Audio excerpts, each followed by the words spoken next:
Hi my dear friends, ఈరోజు మీ ముందుకు flag post చూపిద్దామని వచ్చాను.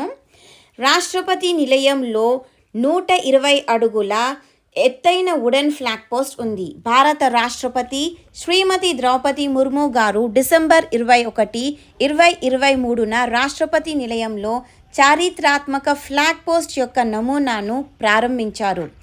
హైదరాబాద్ సంస్థానం భారతదేశంలో విలీనం అయిన తరువాత 1948లో మొదటిసారిగా ఇక్కడ జాతీయ జెండాను ఎగురవేశారు. ఈ జెండా పోస్ట్ను 80 సంవత్సరాల క్రితం బర్మా టేకు కలపతో నిర్మించారు. ఇది భారతదేశంలోని అత్యంత ఎత్తైన వుడెన్ ఫ్లాగ్ పోస్ట్. ఈ ఫ్లాగ్ పోస్ట్లో 15 మరియు 30 మీటర్ల వద్ద చెక్క వేదికలు ఉన్నాయి. దీనిని చేతితో మరియు యాంత్రికంగా కూడా నిర్వహించవచ్చు. రాష్ట్రపతి నిలయం ఇప్పుడు ప్రజల కోసం తెరిచి ఉంది. హైదరాబాద్ యొక్క అద్భుతమైన విషయాలను చూడటానికి సందర్శించవచ్చు. ఈ జెండా పోస్ట్ చుట్టూ 4 మూలల్లో 250 వాట్ల LED లైట్స్ ఏర్పాటు చేశారు. ఇవి రాత్రిపూట జెండాను ప్రకాశింపజేస్తాయి. ఈ ఫ్లాగ్ పోస్ట్ 1867లో నిర్మించిన అసలు ఫ్లాగ్ పోస్ట్ యొక్క నమూనా శిథిలావస్థకు చేరడంతో 2010లో ఫ్లాగ్ పోస్ట్ను తొలగించారు. ఫ్లాగ్ పోస్ట్ హైదరాబాద్ భారతదేశంలో విలీనం కావడానికి చిహ్నం. కొత్త ఫ్లాగ్ పోస్ట్ అధిక నాణ్యత గల బర్మా టేకు కలపతో తయారు చేయబడింది. సర్దార్ వల్లభాయ్ పటేల్ లేకపోతే హైదరాబాద్ భారతదేశంలో విలీనం కావటం కష్టమయ్యేది. అతని నాయకత్వం, నిర్ణయాత్మకత మరియు దేశభక్తి వల్లే విజయం సాధ్యమైంది. సర్దార్ వల్లభాయ్ పటేల్ గారు భారతదేశాన్ని ఐక్యం చేయడంలో కీలక పాత్ర పోషించారు.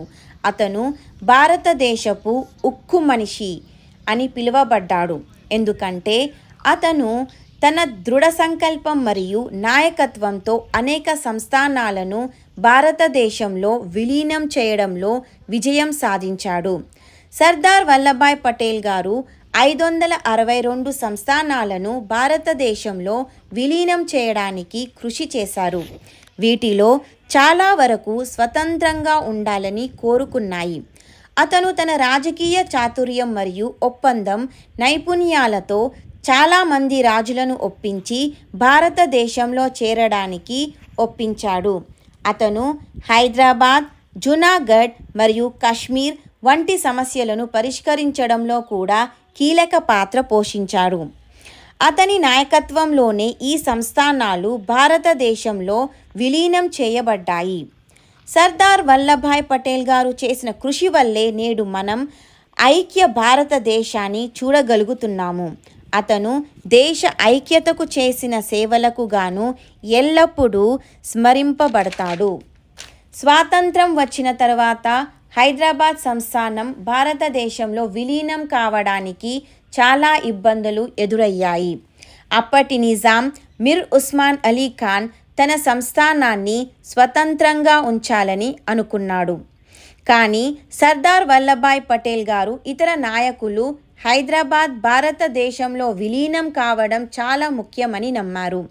అనేక చర్చలు తర్వాత కూడా నిజాం తన నిర్ణయాన్ని మార్చుకోకపోవడంతో భారత ప్రభుత్వం ఆపరేషన్ పోలో అనే సైనిక చర్యను ప్రారంభించింది. ఈ ఆపరేషన్లో భారత సైన్యం హైదరాబాద్ని చుట్టుముట్టింది. నిజాం సైన్యం ప్రతిఘటించినప్పటికీ భారత సైన్యం వారిని ఓడించింది. చివరికి నిజాం భారతదేశంలో విలీనం కావడానికి అంగీకరించాడు. 1948 సెప్టెంబర్ 17న హైదరాబాద్ అధికారికంగా భారతదేశంలో విలీనం అయింది. ఈ విధంగా హైదరాబాద్ భారత యూనియన్లో భాగమైంది. ఈ ప్రాజెక్టు కోసం భాగస్వాములు 5 పార్టీల మధ్య అవగాహన ఒప్పందం కుదిరింది.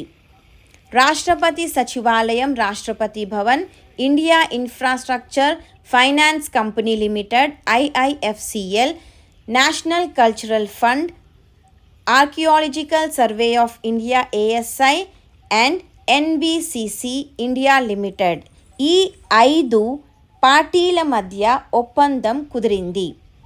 హైదరాబాద్లోని రాష్ట్రపతి నిలయంలో 120 అడుగుల ఫ్లాగ్ పోస్టును ఎన్బిసిసి ఇండియా లిమిటెడ్ నిర్మించింది. ఈ వీడియో మీకు నచ్చినట్లయితే ప్లీజ్ సబ్స్క్రైబ్ చేయండి, లైక్ చేయండి, షేర్ చేయండి మరియు కామెంట్ పెట్టండి. సో ఇది మన వుడెన్ ఫ్లాగ్ పోస్ట్ యొక్క సమాచారము. సో మీరందరూ కూడా రాష్ట్రపతి నిలయంను సందర్శించాలని కోరుతూ కెమెరామెన్ ప్రేమ్తో మీ విశారద. Thank you.